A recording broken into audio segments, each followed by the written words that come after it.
மற்றும் ஒரு விழிப்புணர்வு என்னவென்றால் செக் பவுன்ஸ். இப்போ செக் பவுன்ஸுன்னா என்ன அப்படின்னா, பேங்க் மூலமாக நாம் வந்து வரவு செலவு பண்ணும்போது அதில் வந்து செக் கொடுப்பாங்க. அப்போ செக்கு கொடுக்கறதுனால அந்த செக்கை வச்சு நம்ம பணம் எடுக்கிறது, எவ்வளோ அமௌண்ட் எடுக்கிறது வைக்கிறதுன்னு உண்டு. சப்போஸ் நம்ம பேங்கில் வந்து அக்கௌண்ட்டில் வந்து பைசா இல்லை, நமக்கு எத்தனாந்தேதி தான் பைசா வரும் அப்படிங்கிறது நமக்கு தெரியும். அதுக்கு முன்கூட்டியே நம்ம செக் வச்சுருப்போம். ஒரு சில ஆள் நம்ம கடன் வாங்குகிறோம். அப்போ கடன் வாங்கும்போதோ இல்லை அவர் நமக்கு தர வேண்டி இருந்தாலோ அதுக்கு அவர் செக்கு தந்தாலோ அந்த செக்கை வந்து எத்தனாந்தேதி, இப்போ இன்றைக்கி வந்து ஆகஸ்ட் வந்து 25ன்னு வைங்க. அப்போ ஆகஸ்ட் 25 அவர் தேதி வந்து அப்படின்னு வந்து 1ஆந்தேதி, செப்டம்பர் 1ஆந்தேதின்னு கொடுத்துருக்காரு.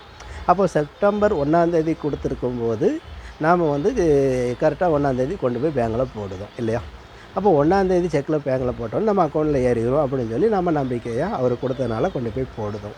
அப்போது நமக்கு பைசா ஏறலை. அப்போ செக் ஏறலைன்னு சொல்லி வரும்போது என்னென்னு பார்த்தா செக் பவுன்ஸ். அப்போ செக் பவுன்ஸ் அப்படின்னா செக் ரிட்டன் அப்படின்னு போய் ஒன்று அக்கௌண்ட்டில் வந்து பைசா இருக்காது, எதிர்பார்ட்டி கையில் வந்து அக்கௌண்ட்டில் வந்து பைசா இருக்காது ஒன்று. அப்படி இல்லை அப்படின்னா இன்னொரு பாயிண்ட் என்னென்னு கேட்டிங்கன்னா சைன் மிஸ்ஸிங் மேட்சிங். அந்த எதிர்பார்ட்டியோட சைன் வந்து கரெக்டாக போட்டிருக்காரா, இல்லை தேதி வந்து கரெக்டாக எழுதியிருக்காரா, இல்லை அமௌண்ட்டு கரெக்டாக ஃபுல்லப் பண்ணியிருக்காரா, இதெல்லாம் பார்க்கும்போது இல்லை நேம் மாற்றி எழுதியிருக்காரா, இப்படி எல்லாத்தையும் பார்த்தோம்னா அதுக்கும் ஒரே தீர்வு ரிட்டன் அப்படி தான் போட்டிருப்பாங்க. அப்போ சைன் உள்ளே போய் கேட்டால் சைன் மிஸ்ஸிங் மேட்சிங், அதுக்கப்புறம் தெரியும் ரெண்டாவது.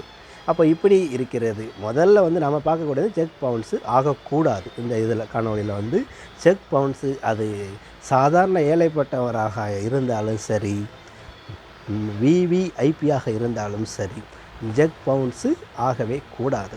செக் பவுன்ஸு அப்படின்னு சொல்கிறது நம்மளுடைய ரீமார்க். ஒரு ஒயிட் சட்டை போட்டிருக்கோம் அப்படின்னா அதில் வந்து ஒரு கரும்புள்ளி விழுந்துச்சுன்னா என்ன ஆகும்? காவல்துறையில் காவல் நிலையத்தில் ஒரு எஃப்ஐஆர் கேஸ் ஆகுறதும், கருப்பு சட்டையில் கரும்புள்ளி விழுறதும், பேங்கில் பவுன்ஸ் ஆகுறதும் இந்த மூணுமே ஒன்று தான். ஆக செக் பவுன்ஸுங்கிறத சாதாரணமாக நினைக்கக்கூடாது. அந்த செக் பவுன்ஸ் ஆகுறது நம்ம அந்த பேங்கில் வந்து நமக்கு வந்து எதாவது லோன் கொடுக்குறான்னு வைங்களேன், அப்போ வந்து உங்களுடைய அக்கௌண்ட்டில் ஒரு 6 மாதம் ஸ்டேட்மெண்ட் தாங்க, இல்லை 1 இயர் ஸ்டேட்மெண்ட் தாங்கன்னு சொல்லுவாங்க. அப்போ அந்த 1 இயர் ஸ்டேட்மெண்ட்டோ 6 மந்த் ஸ்டேட்மெண்ட்டோ நம்ம எடுத்து கொண்டு போய் கொடுக்கும்போது அதில் முதல்ல ஃபஸ்ட்டு பார்க்குறது செக் பவுன்ஸ் தான் பார்ப்பாங்க, வரவு செலவு ரெண்டாவது. நான் இவ்வளோ பண்ணியிருக்கேன்னா வர நீங்கள் சொல்லுவீங்க.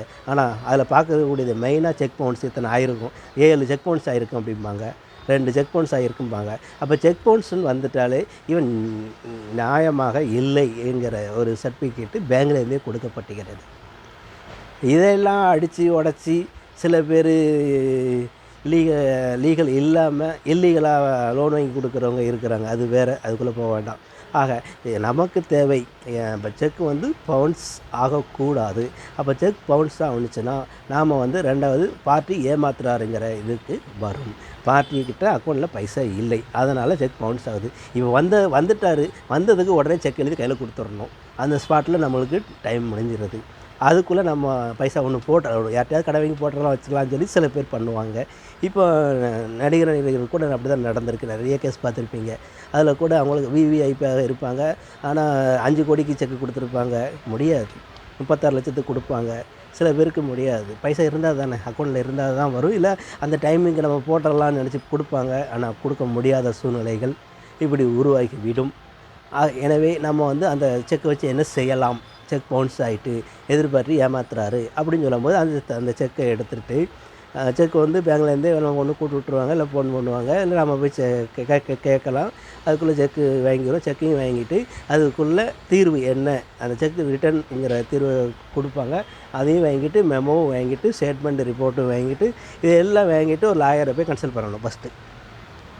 அப்போ லாயரை கன்சல்ட் பண்ணி அவன் கேஸ் போடணும் அப்படின்னு சொன்னோடனே அவங்க என்ன சொல்லுவாங்க, உங்கள் ஃபைலில் வந்து நான் நோட்டீஸ் அனுப்பணும் எதிர்பார்ட்டிக்கு. அப்போ எதிர்பார்ட்டிக்கு அனுப்பும்போது மேக்ஸிமம் 30 டேஸ் ஆகும், 30 நாளுக்குள்ளே அவங்க பதில் நோட்டீஸை நமக்கு அனுப்பணும். அப்போ இதுக்கு வந்து சட்டத்தின்படி 138 அந்த சட்டத்தின் மூலமாக நமக்கு இதெல்லாம் பண்ணுவாங்க. இதன் மூலமாக அவர் பதிலுக்கு ஒரு நோட்டீஸ் அனுப்பணும். அவர் சில பேர் அனுப்புகிறாங்க, சில பேர் அனுப்பலை, சில பேர் ஆஜராகுறாங்க. இது அடுத்த இதில் பார்ப்போம்.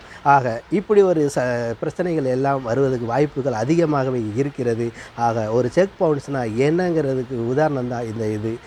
எனவே அடுத்த ஒரு காணொளியில் சந்திப்போம் என்று சொல்லிக்கொண்டு, செக் பவுன்ஸ் இல்லாமல் நடந்துக்கிடுங்க, அது உங்களுக்கு மார்க் தரும் என்று சொல்லிக்கொண்டு விடைபெறுகிறேன். நன்றி.